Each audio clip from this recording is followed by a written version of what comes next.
সর্ষে ইলিশ করবো বন্ধুরা। আমি সর্ষের সাথে কয়েকটা কাজুও দিয়ে বেটে নিয়েছি।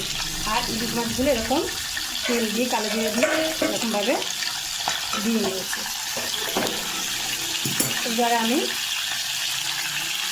ছেঁকে নিয়েছি, কিছুটা আমি ছাঁকিয়ে সর্ষে এভাবে আমি দিয়ে দেবো। ব্যাস, এবার আমি চাপা দিয়ে দেবো।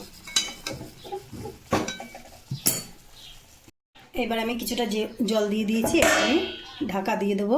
একটু নেড়ে চেড়ে নিয়ে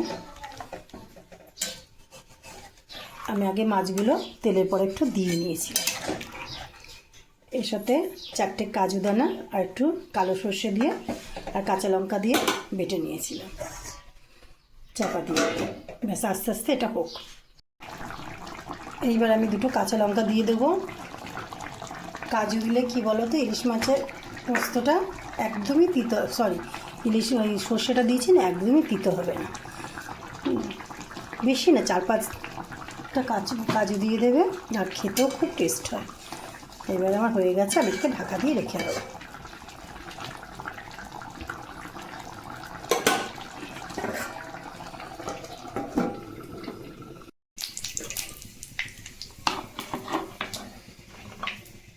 পালং শাক করবো, মূলো, কুমড়ো, আলু, শিম দিয়ে সব কিছু আমি এটাকে আগে ভেজে নেব।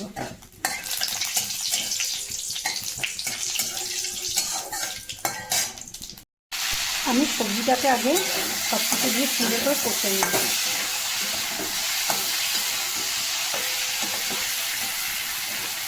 টমেটো দিয়েছি আমি।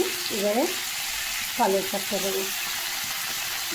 প্রচুর পালং শাক না, সবজিগুলো শুধু দেখা যাবে, আর যা দাম এখন।